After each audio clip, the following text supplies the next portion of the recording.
தாவேக தலைவர் விஜய் கட்சி தொடங்கி முதல் தேர்தலை சந்தித்திருக்கிறார். விஜய் கட்சி தொடங்கியதில் இருந்து அவரின் ஒவ்வொரு செயலும் பெரிதும் கவனிக்கப்படுவதோடு சோசியல் மீடியாக்களில் ட்ரெண்டாகி விடுகின்றன. அந்த வகையில் தற்போது விஜயின் மகள் திவ்யா சாஷாவின் இன்ஸ்டாகிராம் ஸ்டோரி என பரவும் தகவல் அனைவரின் கவனத்தையும் ஈர்த்துள்ளது.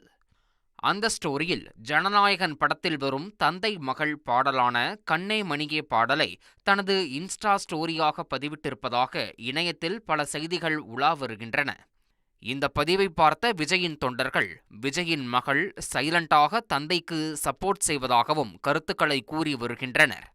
விஜய் அவரது மனைவி சங்கீதாவின் விவாகரத்து வழக்கு நீதிமன்றத்தில் நடந்து வரும் நிலையில் விஜய் மகளின் சோசியல் மீடியா ஸ்டோரியாக உலாவரும் இந்த தகவல் தற்போது பேசுபொருளாகியுள்ளது.